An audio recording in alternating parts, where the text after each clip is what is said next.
Morning.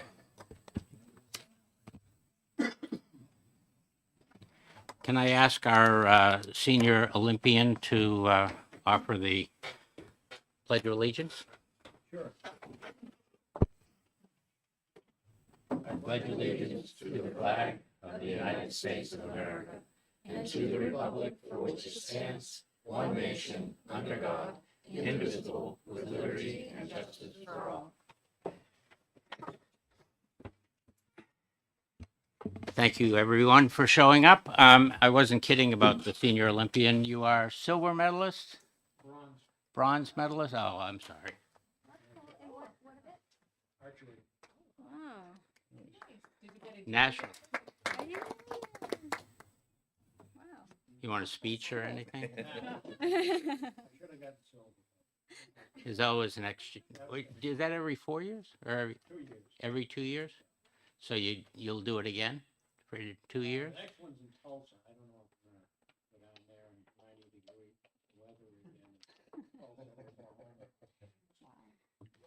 Okay, we'll keep an eye. Keep it up. I'll let you know. Thank you very much. Any other conversations? Important news? None. So yeah, I know. Try to top that. So we are here to handle our 4 remaining retained bills. Hopefully, I think we've got it covered. Hopefully, we have the ability to first open up as a work session, which, if you recall, is just more of an informal process where we discuss where we are, if anybody has any new information regarding the bill topic, and then, depending on where we go with that discussion, we have the ability to move into executive session and vote on it the way we have in every other time that we've had a bill. So with that, are there any questions? Yes, Representative Wade. Thank you, Mr. Chair. So my question is, what are the available motions that can be made today? To my understanding, it would, if we go into an executive session, to my understanding, it would be OTP, ITL, and refer for future legislation. Is that also an option? There is an interim study Okay. motion, which is a little different in the second year than what you're used to. But we're also a little premature. We haven't even got to that point of it. I'll bring that up again when we get to executive session. Okay? Anything else? So first on our list for 1 o'clock, and we're 5 minutes late, if I can tell by that clock that's turned sideways, is House Bill 477, which is establishing a commission to study safety and security procedures in a New Hampshire State House. I'll try to catch up a little bit here with where we left off and why we brought this into retained. If you recall, we had some discussion on this, I think actually twice, because there were ongoing deliberations, studies, procedures that were being done at the State House. And I'm told as of a few minutes ago, those still are ongoing. An RFP was issued by our security people and Chief Financial Officer, and we hired a group, independent third party, to put another set of eyes on our security. I believe they've completed the work for the State House and the LOB, but as of yet, we have not seen that report. So I guess what I would say is this has been an ongoing process. I believe it will always be an ongoing process of reviewing our security. Whether or not it will be done in the public may be part of the issue. All of this is being done, to my way of thinking, in a responsible manner through the Joint Facilities Committee, which is bipartisan, of course, and has the ability to go into non-public session, which I think is important. I don't think we want to broadcast what our deficiencies might be. That seems only logical. So there are representatives from both parties on the Joint Facilities Committee, and that would seem to me to be the way that we would handle the study, quote unquote, of safety and security procedures. If anyone, any representative or senator had such a security concern. So that's where I would put on the table where we are. And if anyone would like to discuss anything I said that they disagree with or any other options, good afternoon. I'm happy to open the floor. Any further discussion? Representative Wall. Thank you very much, Mr. Chairman. Excuse me. Yes, I agree with what you have said so far. We have been very concerned about security. As you know, there have been examples brought to us where members have felt very unsafe. I, for one, have spoken with the speaker even recently about how when I'm sitting on the floor of the House and we've got people up in the gallery who get very concerned at times. And it's frightening to know that there are people up there and who knows what could happen. And I have been told that there is work going on and decisions have already been made to tighten security, but we are not informed as to what that security is because sometimes if you let too much information out, it causes more problems. It actually takes away that feeling of security. We have plainclothes security people here. We have state troopers here. They know who we are. They study our pictures just as Paul Smith does, and the clerk does. They put a face with a name, and they keep an eye on us. I do recall one time I was walking into Reps Hall a couple of years ago, and security came up behind me and said, "You know you're being followed?" And I said, "Yeah, why are you following me?" And he said, "No, someone else is following you." And I said, I don't understand. And he explained who it was and what was going on, and it was known as a problem with some women in the House being followed. That was taken care of very, very swiftly. Since then, I've felt very secure up here. My concern about having a commission, and I've talked a couple times with the prime sponsor on this, if you set up a commission, her testimony was, and I agree, if you set up a commission, you bring in people from the various departments and agencies and make sure they're parts of the discussion that are going on.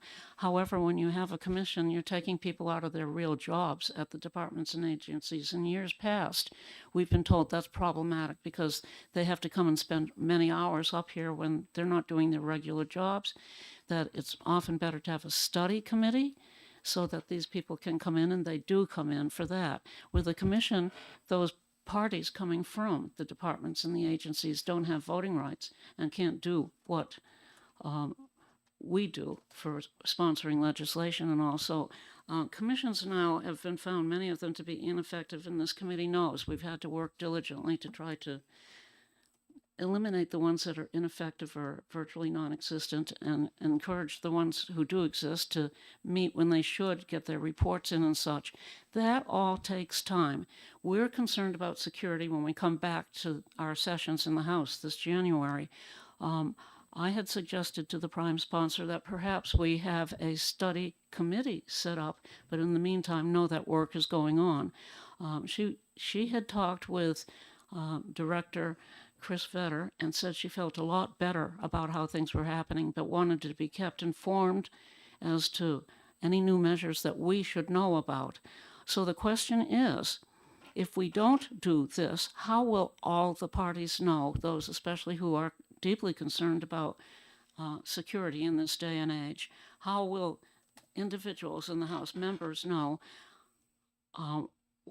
what is appropriate for them to know? I know that Chris Vetter sent out an email with many, many pages telling us about security and what we should be doing and what they're doing. But I need to be able to answer the prime sponsor and the other sponsors in terms of how we will keep people informed and feeling safe. So my question to the chair or anyone else on the committee is, how will people feel safe if we don't do this? Thank you. My answer, and anyone is welcome to chime in with alternative thoughts. My answer is both parties have representatives on the Joint Facilities Committee. I think one is actually sitting here right now. So it would seem to me that that would be the conduit for, in both ways, not only what we're already doing, but suggestions of what we should be looking at or can be looking at. I don't believe there's any restrictions from the Facilities Committee of areas that are out of bounds for discussion. As I said earlier, they do have the ability to go into non-public session, which would seem to me to be beyond logical. So that would be my answer through your representatives on the Facilities Committee. Thank you very much. I'm sure there are others who have questions and concerns. Thank you. Sure. Are there? Yes, Representative Wade. Thank you, Mr. Chair. And I agree with a lot of the comments. I think the Joint Legislative Committee may be the appropriate party in this case. What I think is also evident from the discussion, Facilities or Committee. yes, Yeah. Joint Facilities Committee. What I think is evident from this discussion is both that there is continuing increasing concerns about safety and also a lack of knowledge from the members themselves about how to report incidents like that.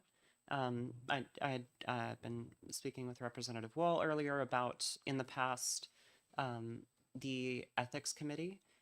The official Ethics Committee was getting reports of bad behavior by members, and that isn't what they are designated to do under statute. And so the Speaker's office created a separate committee on their own, not without the need for legislation, specifically reviewing behavioral complaints and that sort of thing. And so I think regardless of what happens on this bill today, I think we should recommend that the Speaker's office and the Joint Facilities Committee, take all of the issues that they've found in studying this with Homeland Security and other groups very seriously, and create and let the members know this is who to talk to about this, and just reminding people that we're taking it very seriously. So thank you. Yep, Representative Wall. Thank you, Mr. Chairman. Thank you, Representative Wade. Yes, that's what we've been discussing, the fact that on ethics, a lot of cases used to come to us regarding personal behavior or misbehavior, and there's nothing in our ethics guidelines or the laws to address those issues, and it's been frustrating for certain members who have been bothered by issues that are of behavior, and that is why a special committee was established by the Speaker.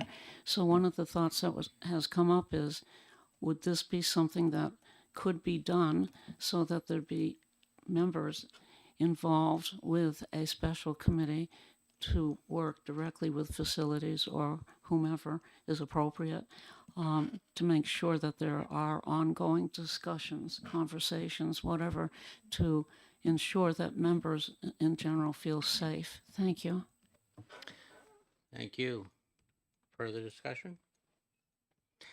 I think those comments should have been directed not at the chair, but actually at the member of the Facilities Committee that's here. I think those are the kind of things that could be brought up to the Facilities Committee and talk about what information should be returned or needs to be returned to the members, rather than us putting something down.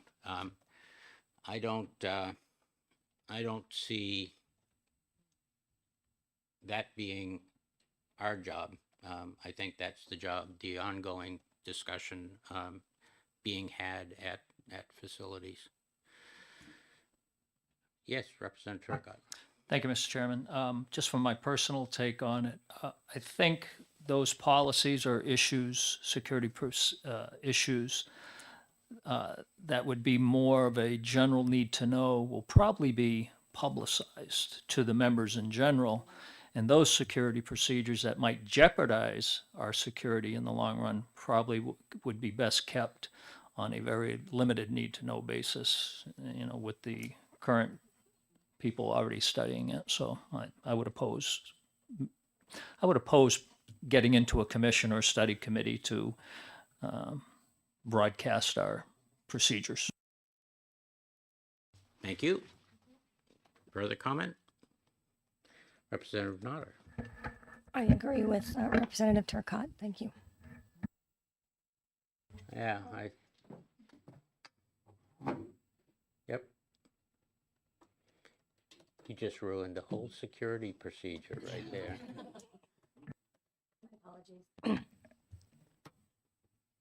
Representative Notter. Oh, I have to repeat that. Oh, I just wanted to say that I agree with Representative Turcott. Thank you. Thank you. Representative. I think we're all pretty much in agreement with that issue. The question is, how do we use this bill? Can we use this bill as some type of vehicle to achieve what we're trying to achieve without setting up a commission? Representative Sarnes. Thank you, Mr. Chair. Do we have to?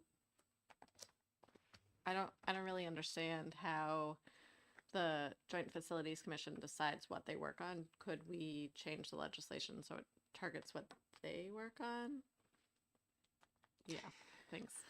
Thank you. I don't think we need to. I personally, I don't see any need for this. I think the Legislative Facilities Committee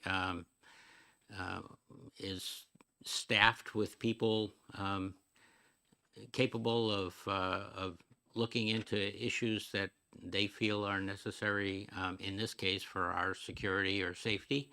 I don't think we need any study committee, study commission to look into it, into looking to what they are looking into. So I would say no. Okay, Representative Richard. Yep. thank you, Mr. Chair. I'm going deep into the procedure part of this. So, at the start of every biennium, the speaker will assign who's on the committees based on recommendations that come from each party. Is that correct statement?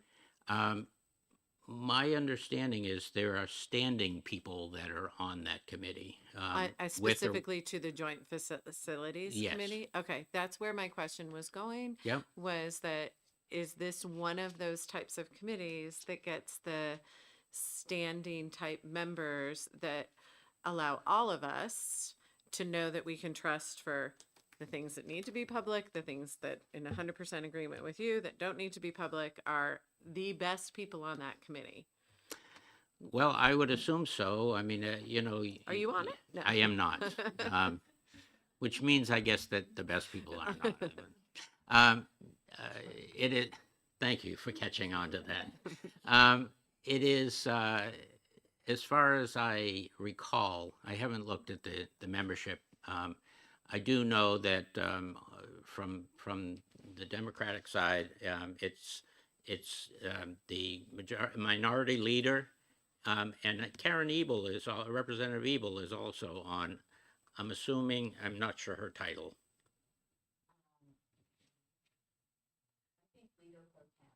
Okay.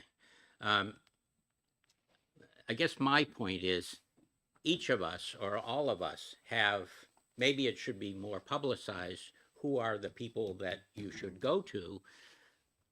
I would say that's up to the majority office and the minority office to make that position So that clear. was thank you for entertaining a follow-up, but that was where, have we done everything we need to do to make sure, since we're relying on that committee now, instead of a further commission, to do this utmost important work and to do it regularly and thorough, very fine-tuned, and there's nothing else that this committee, as a part of our work now in this work session, should be doing or recommending with this to give that committee the most teeth. So I'm hearing that this isn't just, oh, we're going to take the person that can come on Tuesdays.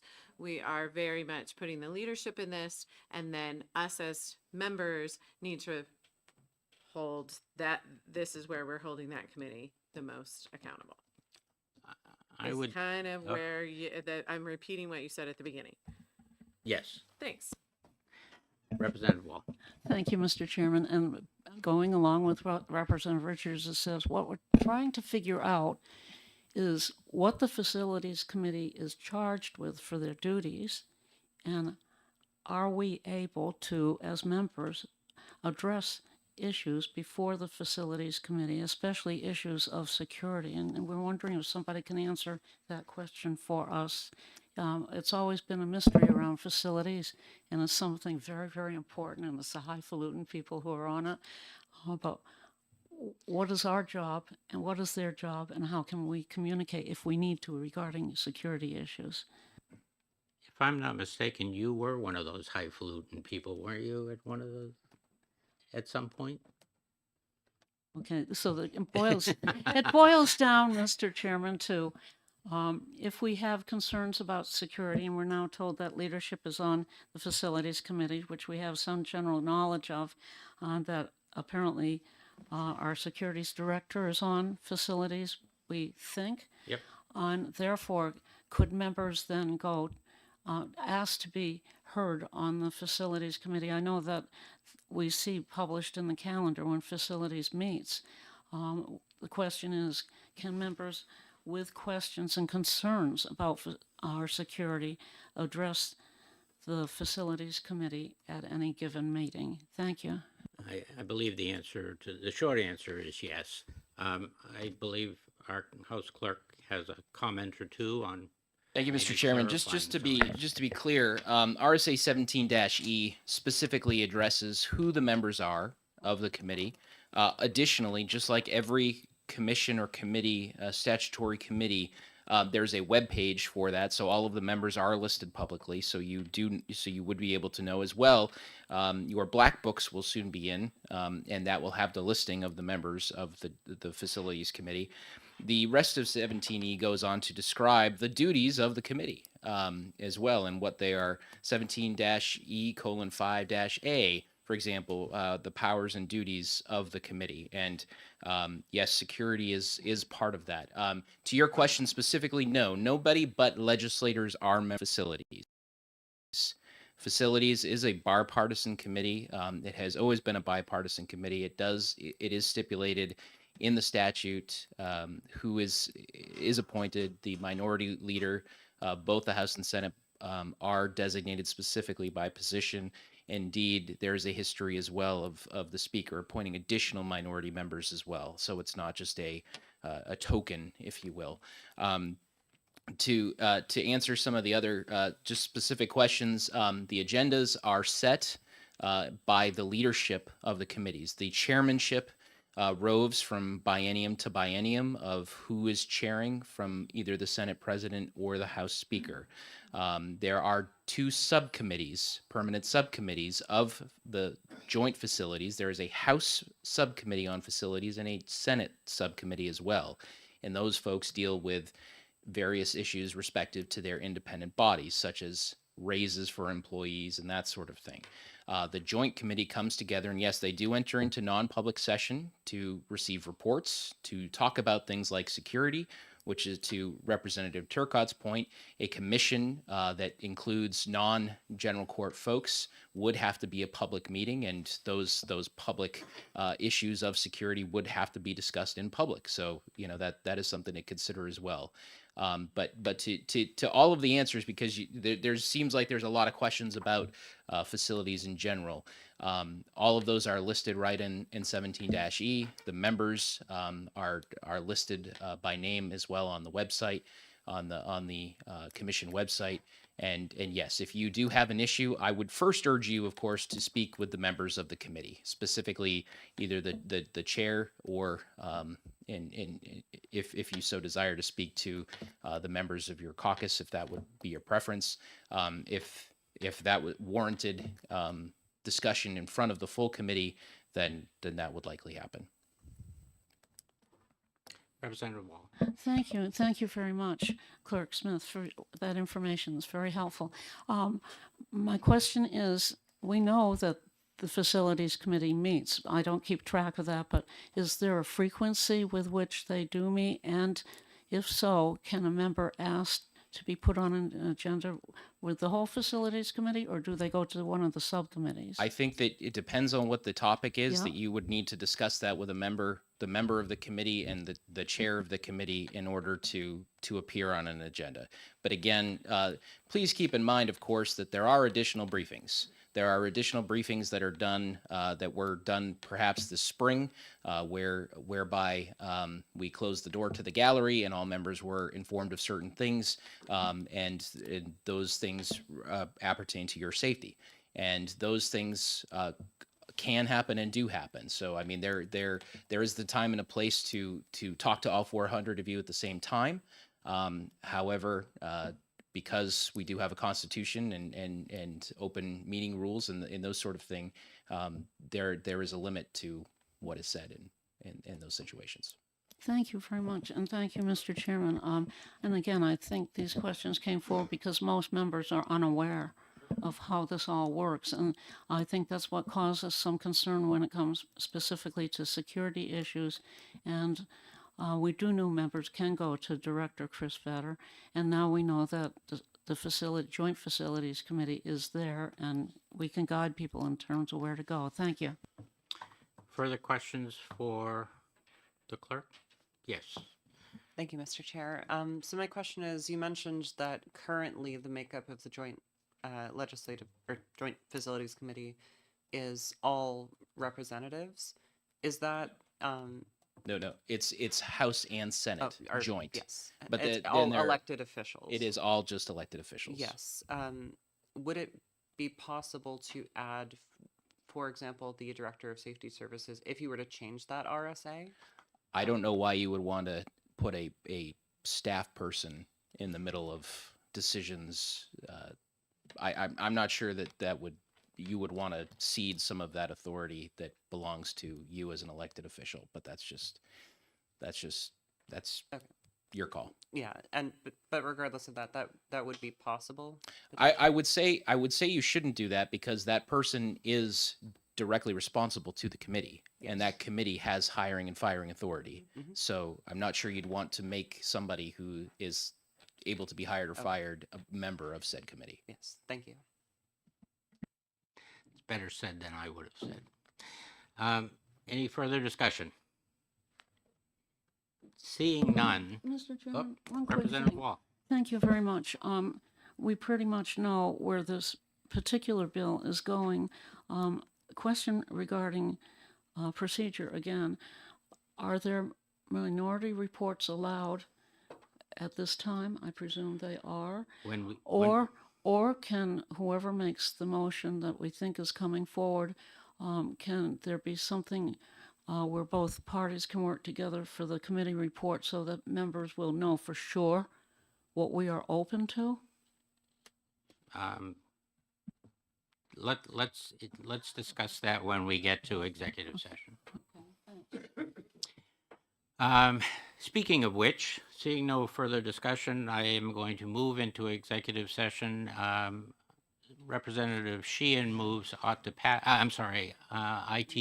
on House Bill 477. Is there a second? Second. Second by Representative Turcott. Further discussion and/or would Representative Sheehan like to discuss her motion?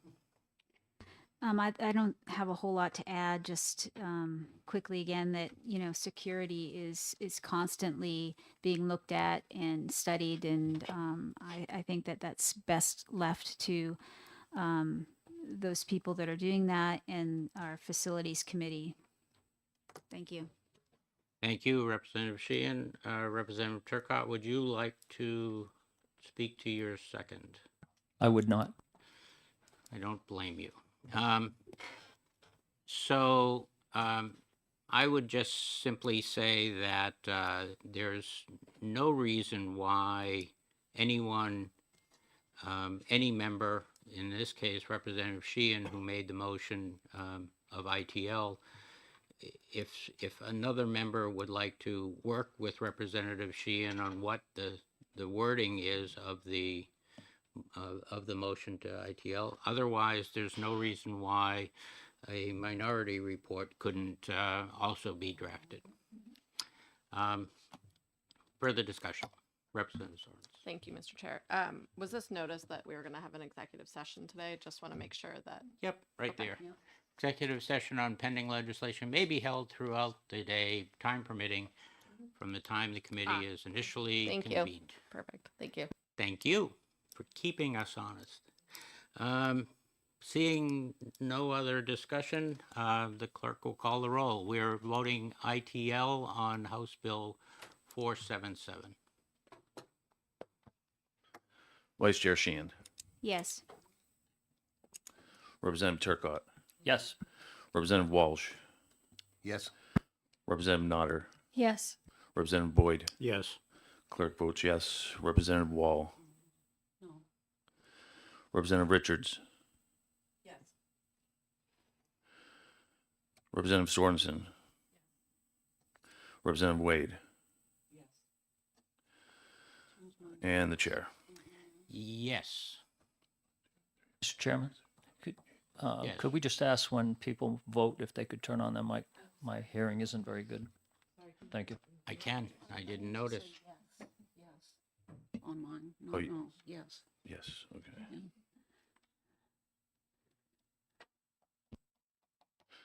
12 yea, 0 nay. The vote being 12 to nothing, there any objection to consent? To two? Is that okay? Seeing no objection to consent, Representative Wall? I agree with that, provided, as you said, that both parties will be involved with working on the committee report. Thank you very much. That's not exactly what I said. What I said was there's no reason why one member couldn't speak to another member about what was on the report. I agree. Yeah, thank Okay. you. That's it. Let's move, so 12 to nothing. 11 and nothing, I believe. Oh. 11. I apologize. Okay.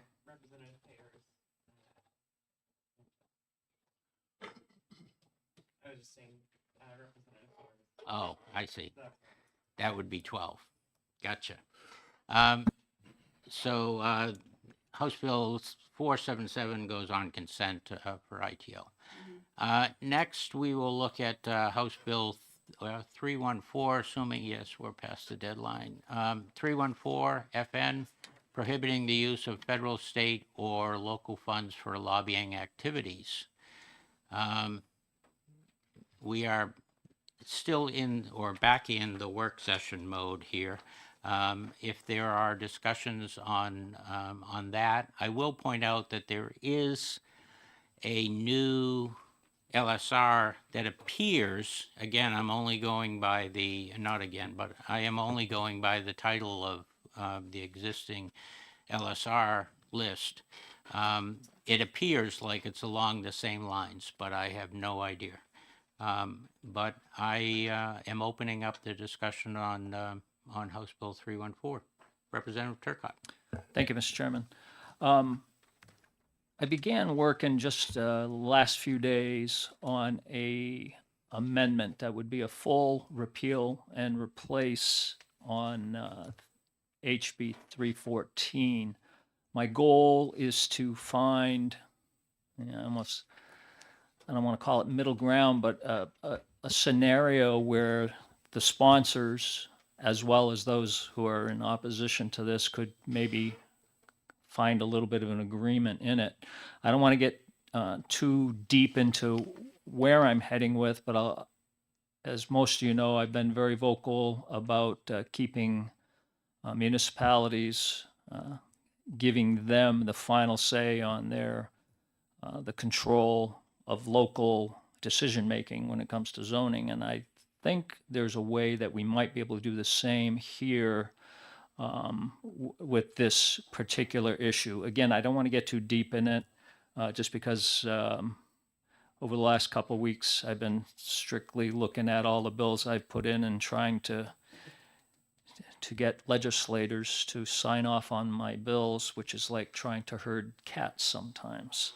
So I've been very busy with that. So only in the last couple of days have I actually started to put significant time into it. So with that said, I would ask that we do not do anything with this bill today. I would prefer to do something with a replace on this than maybe what may be coming down, which may be even possibly more onerous than what we already have here in 314.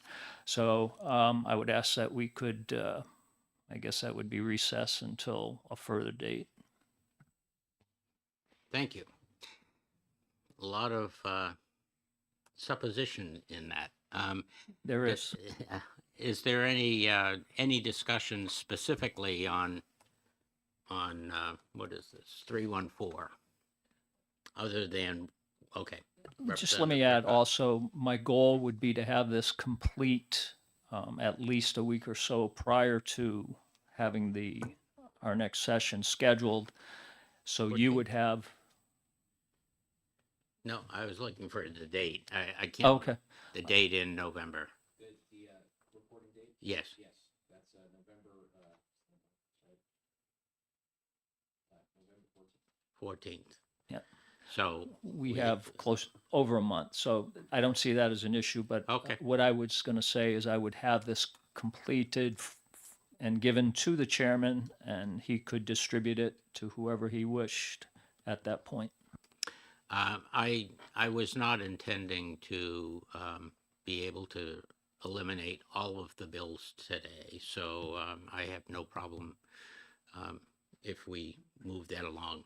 I just wanted to make sure there was any discussion on the existing bill rather than on your potential amendment or even potential LSR that would be coming that we don't know what it is. Sorry, Mr. Chairman, November 21st. 21st, so even better, almost a month and a half for us. Representative Richards. Thank you. And I guess this is directed more to Representative Turcott. If we're going to give this courtesy of like retaining this, no, not retaining, recessing it, correct, thank you. Today to come back on this, is there, and then only have a week, is there a little more elaborating, even though you were so busy with the cats, that you could go into to just help your committee members know where we're going on this, so we have the same prep time as you? Would you I could care say to one chat more thing. about Again, 5 more minutes? I don't want to get too detailed because if I say something now that may get changed as I progress. When I come, I want, when I give it to the chairman, I want to have a good, complete, well thought out. We will have time. All sides will have time to, this isn't going to be done on Correct. he said the 21st. We're not going to meet on the 19th and then you end up. That is not my intention to ram it through. My intention is to get it out so everybody can see it and have time, not Thank you. just the committee, but anybody who's sitting in the room can actually see it. As you know, that this committee, there's been a lot of time and a lot of really good thought. So we want to give that same thought again to this. And that I think is what I just want to make sure that we're all on You the have same my page with. assurance that Okay, that thank you. won't occur. Yep, Representative Wall. Thank you very much, and I respect where Representative Turcott's going with this, because I do see serious problems with this particular bill, and I'm hoping you can come up with something that's quite workable. Thank you. Yes, Senator Clerk. Way to insult me as much as possible, Yeah, Mr. come Chairman. I would just the only thing I did want to just make mention of, Mr. Chairman, and again, I'm not trying to be bearer of bad news or anything. However, I did want to just remind the committee that House Bill 456, which was amended by this committee that dealt with a very similar issue was indefinitely postponed by the full House. So we have to be we have to be cognizant of that when you are working on new language, that it is not substantially similar to what the House has said is cannot come back Right. unless there's a rule suspension. So. Thank you, Mr. Clerk. But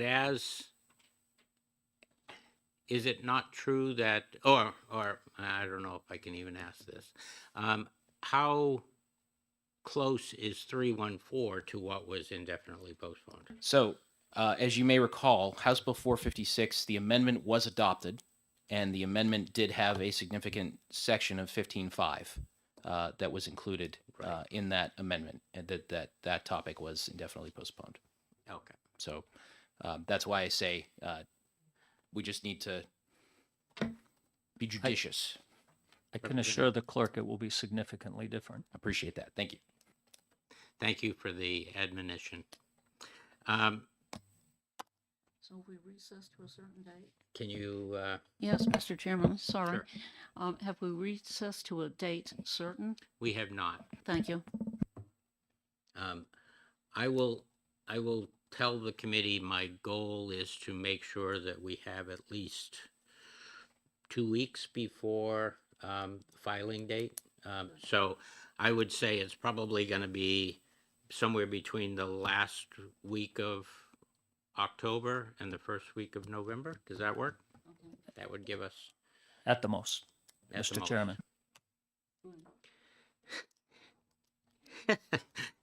let me make a note of a certain suggestion that Wednesdays are good. Anyway, and feel free as your schedules change to either let myself or Representative Sheehan know of conflicts or things. We'll do our best, as always. Any further conversation about House Bill 314 as it stands? Seeing none, we will recess 314 to a date as yet uncertain. Thank you, Mr. Chairman. Yep, and we're catching up to the time here, but we will move on to Senate Bill 186, which is relative to a portrait in the likeness of Senator Jeb Bradley. If you recall, we had recessed with the idea, or we had retained this bill with the idea that there may be things that we want to do on a grander scale as far as portraits go, and whether we are looking at space requirements and a lot of other minutia. So, not minutia, but certain other situations. So what I have done is, in conversations with a number of people and looking through the research that was given to us by our researcher of other states from NCSL, I think it was, and looked at what other states have done, and it runs the gamut. But if I had to pull one item out of all of those that seem to be almost a given, is the fact that there needs to be a significant amount of time between the time that the legislator served and the time a portrait is put up, or even recommended or suggested. Almost all of them. And they go from, as far as, by and large, a lot of the ones that I looked at were either 2 years after the legislator has passed, all the way to 25 years past from the time the legislator has passed. And most are in between, obviously.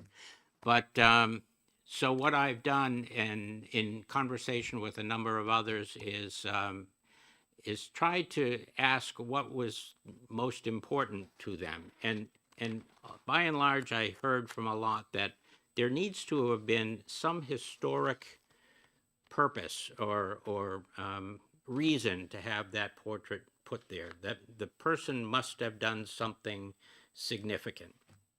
And then it came, interestingly to me, that, and I almost can remember who told me that, but it doesn't matter. They came up with the idea that, well, if you wait until someone has passed, memories are so short in this place that even if you wait until after somebody has left here, it's not very long before we've forgotten who those people are. But if we wait for a period of time after they have passed, you almost are guaranteed that they have done something historic, noteworthy, exemplary in that realm. So that's where this amendment that I've prepared, and I prepared this as a conversation point, and let me pass out a few that way. And I don't know who has one on that side. But this is setting up a period of time of 10 years after someone has passed for a portrait to be accepted or listed. And I have also included in there the idea that the person should have provided exemplary and noteworthy services to the citizens of this state. I will say that in preparation for this meeting and the discussion on the amendment, I went back and looked at the testimony for the people that submitted the legislation before us today, on both sides, on both bills. We almost can combine these two bills, actually, if the time, well, no, we can't. We can only talk at this point about the Bradley bill. But if you look at the testimony, they are talking about this being recognizing a leader who made lasting impact, but they only talk in generalities of, you know, it's a reminder of the values he represents: service, integrity, and deep commitment to the people of New Hampshire. That's a lot of people. We would be flooded with portraits if that was the case. Reminding us that leadership is about working hard, listening to others, and always striving to make our state better. We would have a Representative Wall portrait to be looking at if that was the case. So I guess my point is there needs to be something more than what we see or what I see for a Senator Bradley portrait. So what I have done here is a replace all bill to put that information into statute of a person that would be here, would be no longer living for 10 years before a portrait would be considered. And I believe after 10 years, it would have to be someone that has done something exemplary and historic and noteworthy for that to exist. With that, I'll end. Yep. I saw Representative Sorensen's hand first. Thank you, Mr. Chair. I have two questions. One, exemplary and noteworthy services is kind of vague, so maybe we could... Purposely. Right. So, you know, beauty being in the eye of the beholder, I'm more relying on the 10 years period than I am on that noteworthy or exemplary. I think truly if somebody has passed 10 years, and we just spent a good amount of time trying to remember somebody's name 5 minutes ago, that's where the real emphasis would be. And I think the exemplary and noteworthy would take care of itself after the 10 years. Okay, and that goes to my second question, if I may. Let's say Representative Wade, who is quite young, does something exemplary and noteworthy and then steps down from the legislature, and then she doesn't die for another 60 years. I hope so. Right? What if instead of after 10 years after being deceased, it was 10 years after serving. It's just a little more relative Yep, for us it- younger folks. Thank you. Ouch. Yes, Representative Reeves. Thank you. Question on, thank you for the work and the data. I had a similar question about where we are on deceased and service, because we are in a world where someone can get deceased after serving very exemplary, and we may want to honor that person more quickly than 10 years, unfortunately. I'm thinking of one, not in this state, as you may know where I'm going there. The other is that when you said you talked to others, would you mind, without naming names, would you mind to see if it was, is it the other side of the wall? Is it both parties? Where was your information coming from in your data collection? I thank you for your question. I think I can almost say more so, it was not the other side of the wall, but it was everyone else I ran into, both in the legislature and out of the legislature. So I just asked the basic question: how long should when should, I forget even, I think I asked it differently every time, but who should get a portrait in the State House? And by and large, it was across the board. The one thing that I will comment on, though, when you're talking, some of the states from the research did allow for another avenue, and maybe this also goes to Representative Sorensen's point. There was other avenues when there are people that were of a nature that had done something remarkable. There was another pathway other than this, but all of them that I was reviewing had some path this way. All of those others that gave another path, and it may be something like a bill passing by a supermajority in both houses, so that it was obvious to everyone that that would be. May I ask possible. a follow-up about your research? Sure. In the research and remembering our discussions about the flagpole and Basically. and flags and inches and how they fly and all that, coming from running a National Historic Landmark and things, there's only so much wall space.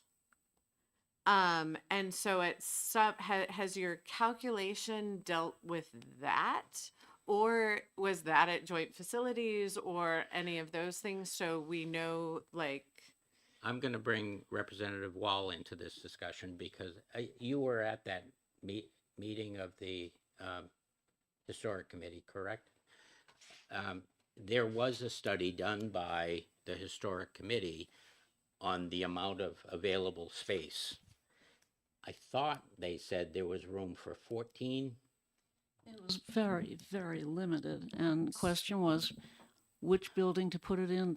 There's an understanding, or let's say a general agreement, that State House is pretty chock full at this time, and we have to look at other areas for portraits, LOB, for example, but the space is very limited. And I should point out that the RSA that's shown here, 1414B, that is strictly the space that the legislature controls.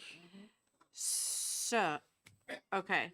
So it feels like if we are doing a replace all on 186, this replace all has a broader impact than, you almost went to combine 200 as well. Can I talk about 200 yet or no? No, I can't. Okay, so on a replace all for 186 is a potential replace all for others. Is that a correct statement? To me, yes. And I would be concerned that we're not quite there yet on this replace all, and potentially do we replace all with this statement today and then recess on it and finish it up in 2 weeks? Representative Wade. Thank you, Mr. Chair. I think I'm in agreement that if we are already recessing one bill, if this one seems like there are other recommendations or discussions in between now and then, I think that makes sense.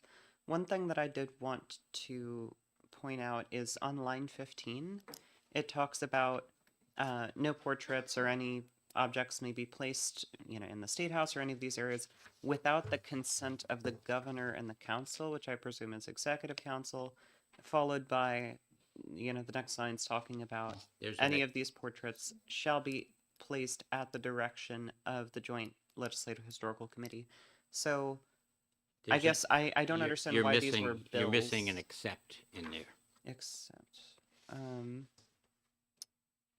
with the exception of those areas under use by the general court. Okay. Okay.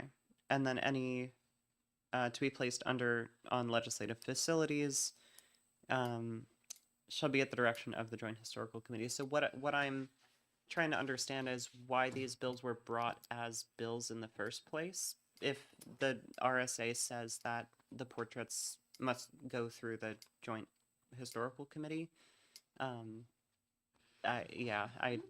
it seems like there is a separate approval process already in place, and to me, what would make sense is to give the Joint Historical Committee authority to define things like portrait size and other restrictions. I don't think it necessarily makes sense for us to impose that, but instead provide them the authority to approve and create those guidelines. That's my perspective. So no, I'm afraid it only makes more questions. Representative, you have your, Yes. so this comes from, It's now okay, 2 o'clock. thank you. Sure. The timekeeper has given us the ability to talk about SB 200, I guess. Representative I Wall. have a quick question, which I think can be answered very shortly. How many years is it before we can name a bridge or a mountain or something after somebody? Is that 5 or is that 10? So, so we have tried 3 times in the last 8 years. Representative Cloutier has submitted a bill 3 times. That was one of the people that I talked with, actually. And he has tried to get 2 years, after 2 years, to get a bridge and a highway named. And then along came Executive Councilor Burton and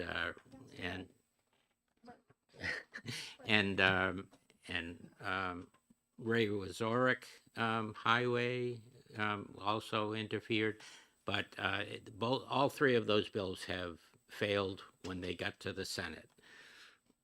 That's quite frankly my concern, that where this is going to be run into difficulty. So, Representative Wall. Yep. Thank you. Very quick question again. I remember, and I'm basing it on a comment you made, that there might be another avenue if necessary, because I do remember just one time in about 40 years, we broke a rule regarding timing for naming a mountain or somebody after somebody. And when President Reagan was still president, we did name a small mountain up north in the presidential range, I think it is, Mount Reagan. But that took a vote of the House and Senate. And so this isn't absolute. There, as you said, there could be another avenue. So thank you. You've done a good job. Thanks. Representative Turcott, you had your hand on a button a minute ago, and I didn't call I on you. did. Thank you, Mr. Chairman. I think the full replacement, or this amendment replacing the whole SB 186 is not getting into detail about historical committees and their what they must do, other than where it says on line 17. This bill, the majority of what is in front of you is existing language. The only thing that is added in this amendment talks about making sure the recipient or the portrait, the person in the portrait has been deceased for at least 10 years. I think that's all it does. I'm totally in favor of what it does. I do wish we would, or the chairman would use significant and historic in his wording. But other than that, I'm fine with exemplary and noteworthy, which is subjective. But again, this deals with 10-year time period, nothing else. Correct. It doesn't change any of the current duties of the Historic Committee, or not. Yep. Representative Walsh? Huh? I'm a guest here, I'm quiet as a church mouse. Which has never happened in real life. Further conversation. Representative Wade. Just stating my final position more succinctly, I think it makes sense to recess this and to, the next time we meet, put forward that amendment that might, add on that the historic committee is in charge and that it doesn't have to go through the process of a bill, and then potentially some sort of exception clause like we had talked about. I don't know what the structure of that would be, but I think it makes sense to recess that because we don't have that language here today. Representative Richards. Thank you. I think you're not changing, like we just talked about, that historical committee isn't changing, but I think the reason to spend a little bit more time is that dead 10 years. I mean, that's all it does, but I'm not sure I'm there yet on the 10 years and whatever potential clause is to get it a little more clear on, because if we stick with exemplary and noteworthy, it's gonna sound like what you read earlier in the existing 186 bill, which was it could have been any of us. Oh, In the testimony, yeah. So if that, I guess I'm asking procedurally, do we do it now and make a suggestion to changing the language right now? Or do we go ahead and do those steps and get out of here today and come back and do both? we are in the work session. We can do we it can now? do whatever we want.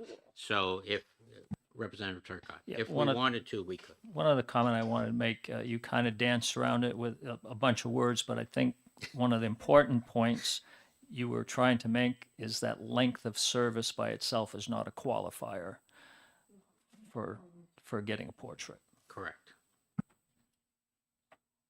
Correct. The question is the Yep. length of deadness.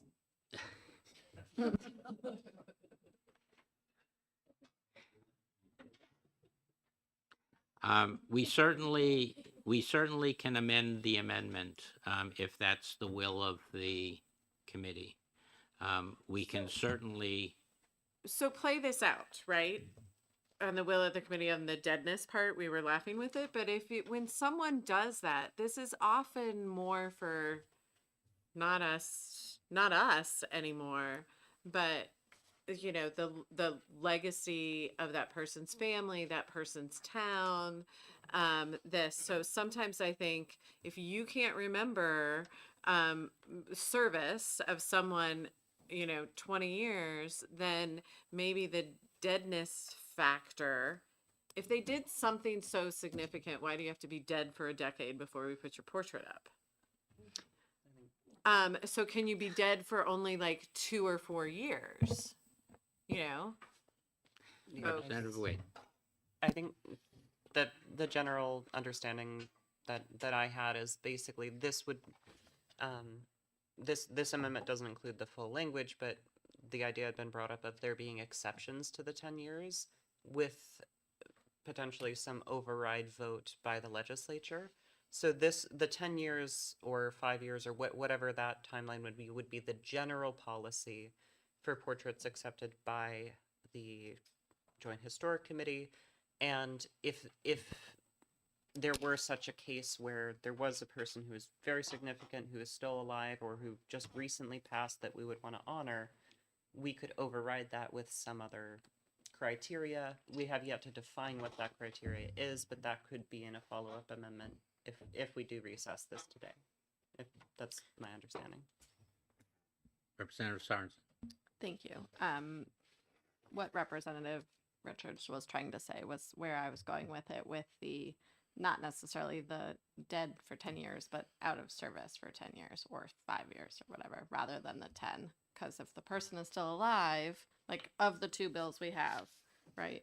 Sylvia Larson stopped serving in 2014. It's been well past that 10 years now, versus Jeb Bradley's only been out for months, right? So that would give us a more clear distinction between those two to help narrow it down, at least part way. May I follow? Representative Wade. So that, in that case, to me at least, would make sense to, if we wanted to apply the exception, if there was enough support, for putting up a portrait of Sylvia Larson or Senator Jeb Bradley, that would be where, whatever we structure that, kind of other method to be, whether it's, 2/3 vote from the House and Senate to approve a portrait, you could get around the 10-year restriction. If there was enough support, I think is the understanding, if we wanted to add an exception like that. Does anybody? Let's give someone else a chance. Representative Nodder. I don't think there's anything wrong with this the way it is. If somebody came along and did something monumental, another bill could be put in down the road sometime. I also had a question. If somebody, we'll say Sylvia Larson, they already have a portrait of her. Is there anything preventing them from hanging it in somebody's office? Not to my, unless there's a facilities issue. I don't think that there is. I don't think I think they can. So the portrait is actually currently up in the Senate Democrats' office, to my understanding. So It's not hanging. yes, it's just stored there, but Yeah, not hanging I don't up think right it's now. up, Yeah. quote unquote. I Yes. think it's Yeah. being stored. Yeah, we took a look after the last time we had Right. this bill come up. There was a question about whether it was in the box or not. So, can I ask this Yeah. question? Does everybody over there feel fine with the 10-year thing? Of having to be dead for a decade? Not like 4 years? Not like 5?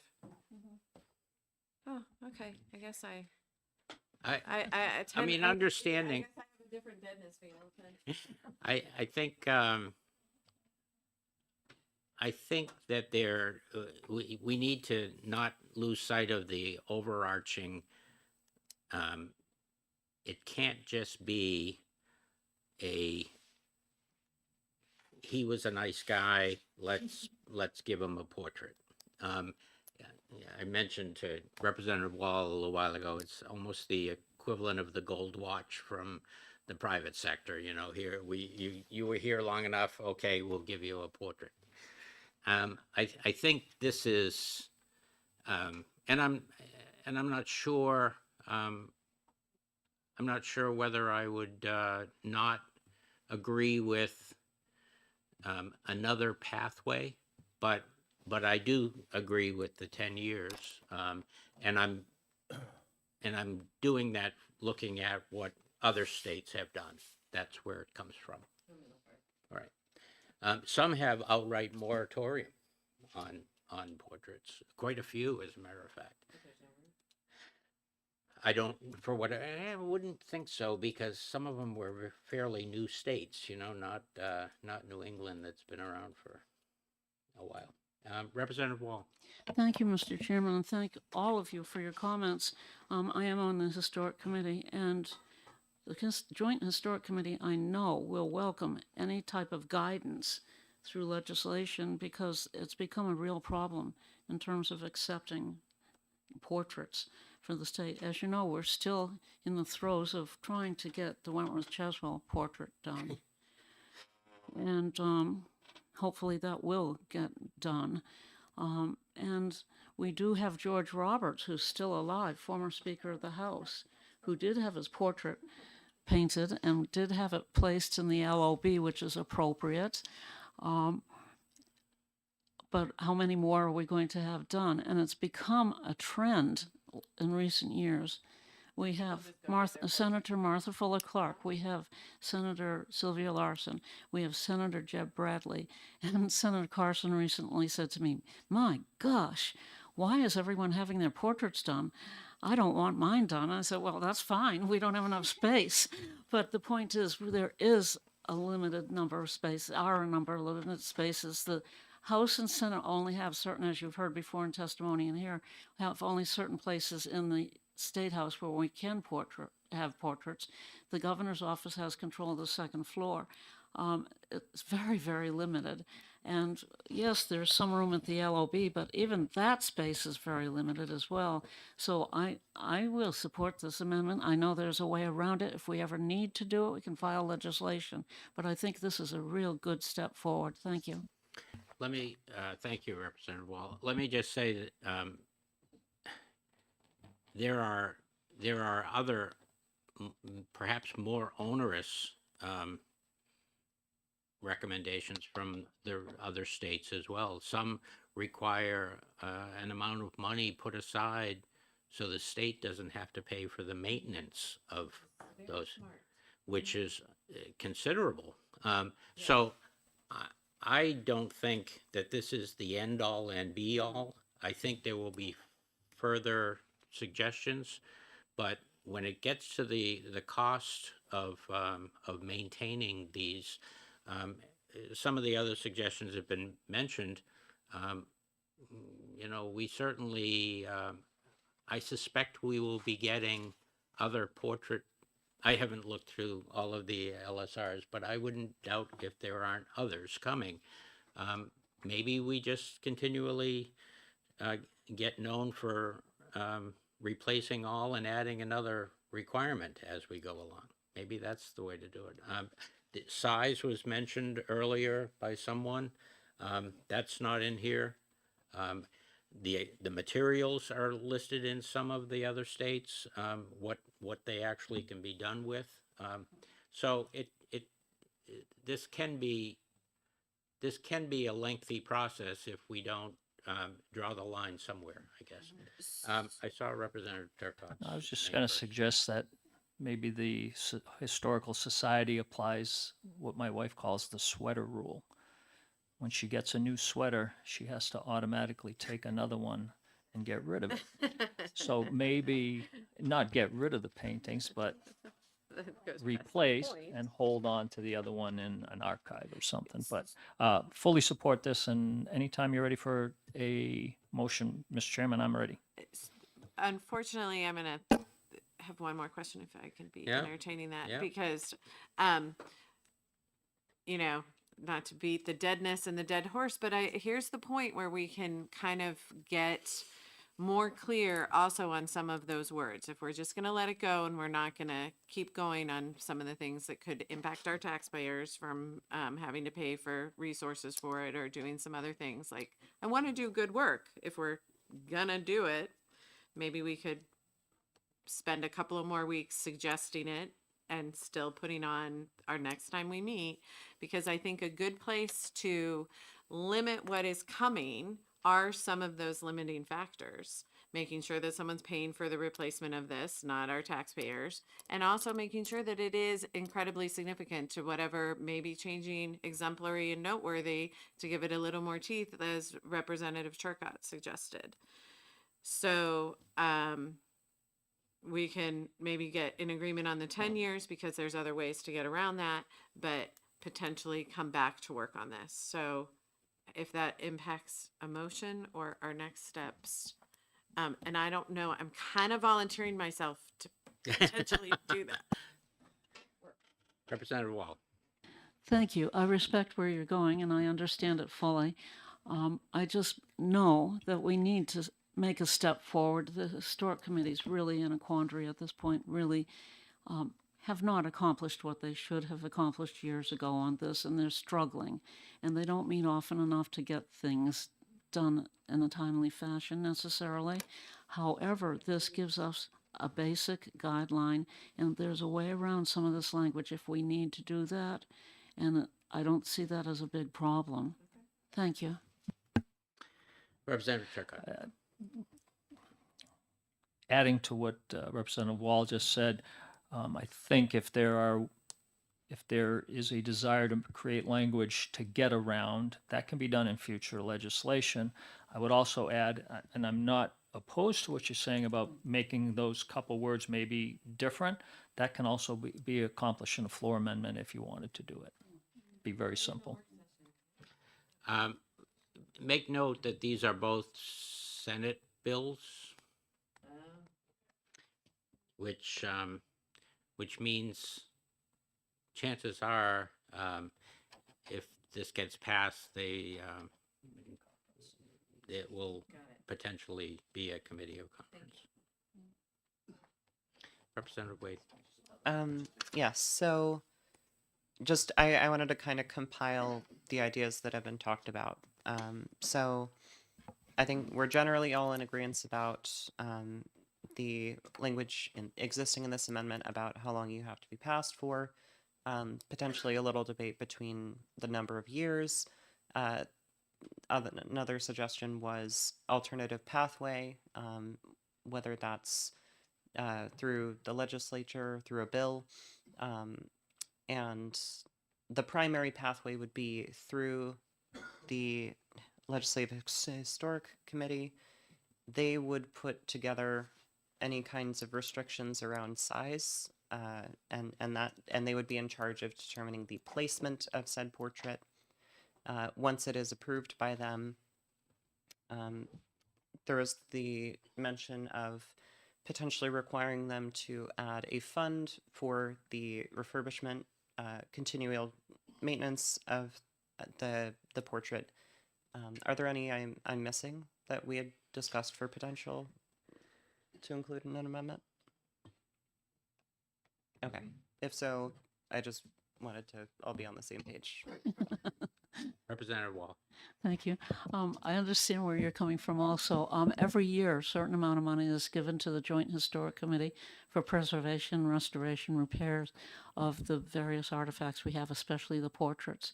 And we do take care of that. They do take care of that every year. So I don't think we need to put anything in language for that, for this amendment. Pardon? That's already endowed. Okay. Yeah. Not technically endowed, but it's in a non-expiring account. Technical, but I would suggest. Do you have another comment, or are you no? So I would like to move into executive session. And I would recognize Representative Turcott for a motion. Thank you, Mr. Chairman. Recommend ought to pass on Amendment 2025-2993 Hotel Amendment to Senate Bill 186. I would second that. Seconded by Representative Wall. Further discussion?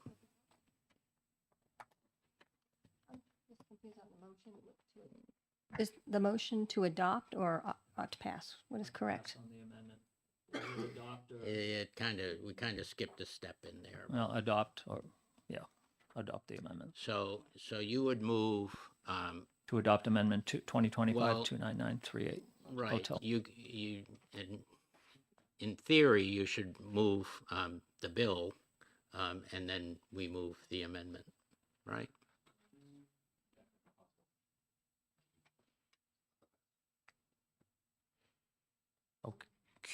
Okay. So I would recognize Representative Turcott for a motion on Senate Bill 180. What is it? 186 as ought to pass, and then we would amend with amendment something.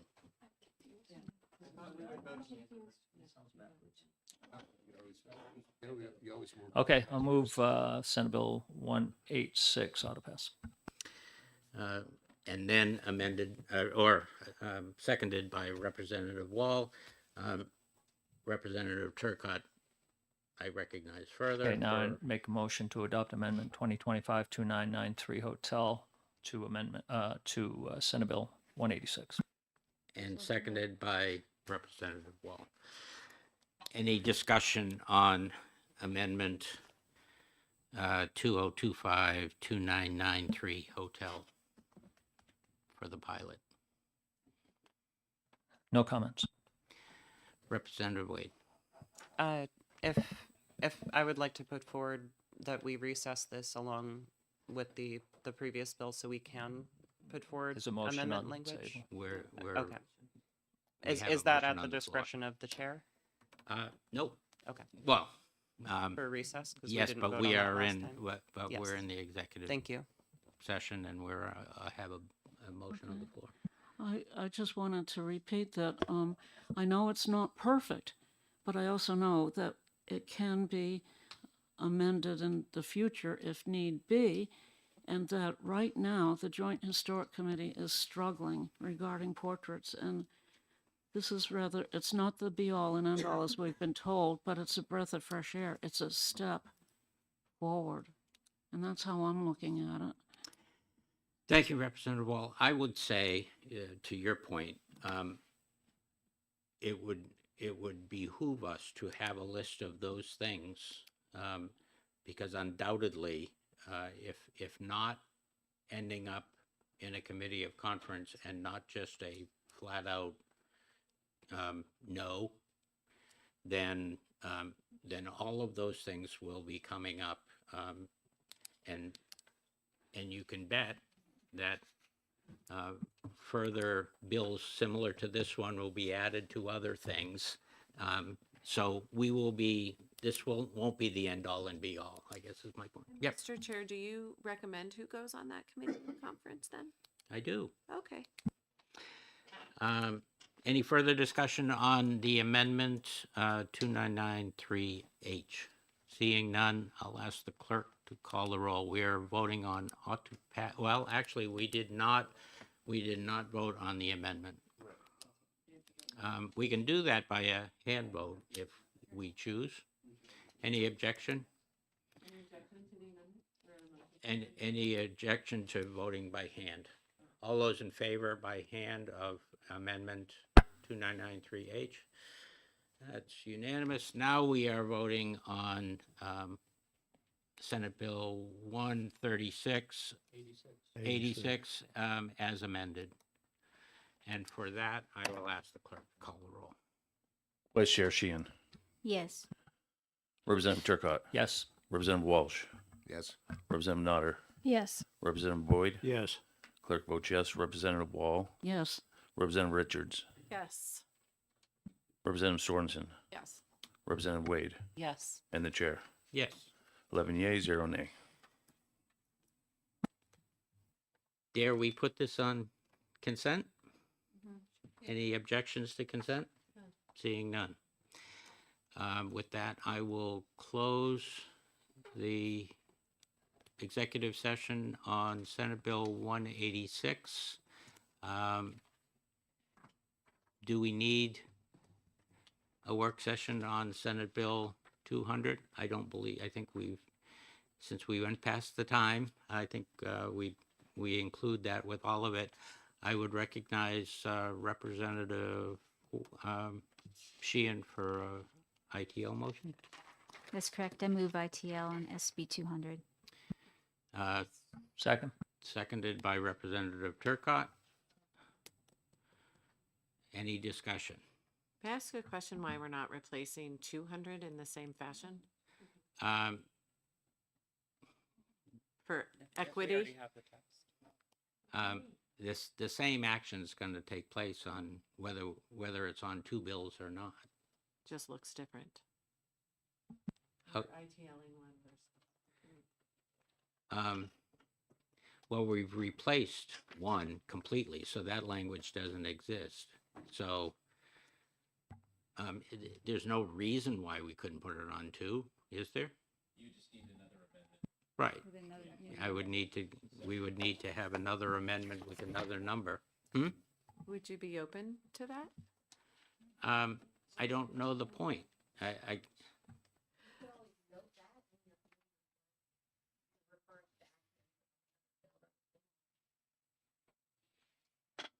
We could do that. Is it this, they're so similar and it's both about people. I was like, why wouldn't you do the exact same thing?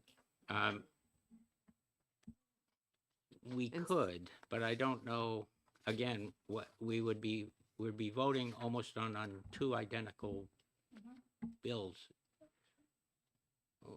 The vote, you think the vote would come out differently on one No, versus I the do not other? think the vote is going to come out differently. I think that it is just a respect to people. To give the people who are in the portraits that we're talking about the exact same treatment instead of ITLing one and amending another. That's all I mean. I second that. Um, And I would have done it. I would have done it if we would have done it in reverse as well, because it is portraits and it is it lives beyond all of us in that sense. Representative Turcott. Thank you. Would it not be, once this, we finish our motion and on the ITL, whoever writes up the report on it, couldn't it simply refer to the previously passed bill so we don't have to repeat it? It's doing what, That could be, I would be amenable to it would just appear what you're suggesting is repetitious and unneeded. I would be amenable if we make reference to. Oh, the I- fact Yes, that yeah. we are essentially applying the same, in the exact same way. Yep, That's I would have no Exactly. problem with that. You okay with? Yeah, I personally was uncomfortable about just plain ITLing this, but if the committee report refers to the other bill, and I believe it will, written appropriately, I think that's acceptable, just because I don't want one to feel slighted if it's misread. Thank you. Maybe it's just me. To me, if I were Senator Bradley or how come they don't have Senator Larson written down on there? Having my portrait replaced by language or having it ITL to me is the same thing, and that I didn't mean any slight to anyone in doing that. I just am. 100, I get it, but I don't know sometimes when you'll lose context over time, and that is all that I'm very Okay. aware of, and so wanting to It apply was the a- same thing, and if the reference is there, I appreciate that. It was an oversight. And it would have on been my part. either way. I didn't intend a slight in any way. And Thank you. I appreciate you pointing out that would be the case. It just never occurred to me that would be the case. I thought we were treating them the same. And truthfully, if one was higher than the other in the It bill would've- number, I would've done the same probably thing. would have done that too. So Yeah, and I would have respected and asked the same thing had we just Okay. replaced Larson's, and we can go We for will- making the vote. Thanks. we will make note of that in the report. Any further comments? We are, I guess, then out of the exec session, and I think we've. Oh, I thought we actually voted on that. Okay, all right, thank you. Glad you're all paying attention. So we have Representative, did anyone make a motion for ITL? I don't think we did. So I would recognize Representative Nodder for, Motion's already been made by I think that was on the other one, was it No. not? It was on Sheehan as well? Okay. So Representative Sheehan moves ITL on Senate Bill 200, and it was seconded by myself. Representative Turcott. And we did discussion already. Let's move into the vote. Vice Chair Sheehan. Yes. Representative Turcott. Yes. Representative Walsh. Yes. Representative Nodder. Yes. Representative Boyd. Yes. Clerk votes yes. Representative Wall, Yes. Representative Richards, Yes. Representative Sorensen, Yes. Representative Wade, Yes. and the chair. Chair votes yes. 11 yeas, 0 nay. It's nice to have, I should point out, it's very nice to have three chair people in the room at the same time. It's always helpful to have giggling going on at the other side of the room.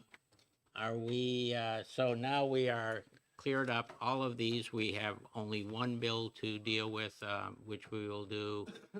Watch your calendars for a return for that one bill. And I will do that as soon as possible. With that, we are adjourned unless there is a comment from Representative Wade. Yes, I just wanted to confirm. So 186, because we amended that and voted OTPA on consent, that will result in a committee of conference, correct? Because it's different from the Senate version. It's up that to the passed? Senate. Okay. But We is there amended a it. deadline for those committee of conferences, or does this effectively push it to next year because we need the full House to approve the version we just passed? It will depend on what the Senate does after we handle our business in January. It'll go to the Senate and they decide whether Yes. they're going to, So yeah, at what time period they're going to do whatever they do. effectively, this is going to go on the consent calendar first day of January that we come in for session? Okay. Thank you. All the reports, all the European bills will be acted on at the first couple of sessions. Yeah. Thank you. Is that, okay. And I would be happy to add, or bring in to any committee of conference, any of those things, if you want to place them out. All right, yep, Representative Notter. Is the last bill going to be going on consent, SB 200? We didn't discuss that. The previous one. Is there any objections on consent for, no objections, yes.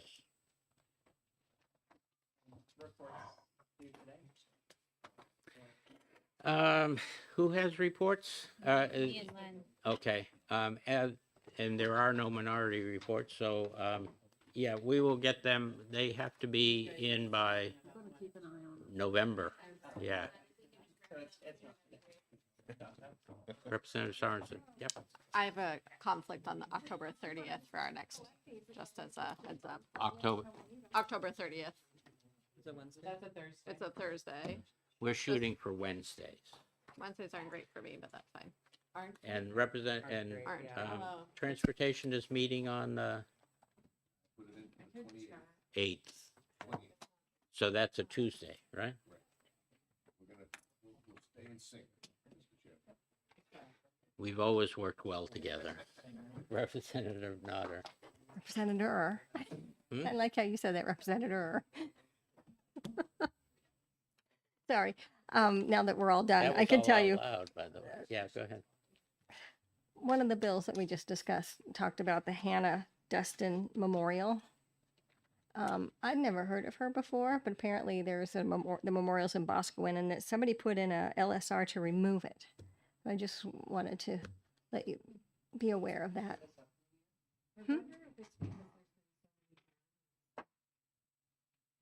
I live near it. It's been a very controversial. It's been a controversial. Are you aware of Hannah Dustin? No, I need to look her up. You probably should, because there's some controversy about her and Yeah. there's been an attempt in the past to remove the statue. Did that come to this committee? It may have gone to resources, but I can let you. Okay. So there's no LSR for this upcoming year to remove it? Okay. With that, I think we're adjourned, right? Thank you very much. Three bills on consent. Yeah, I know you did remarkably well.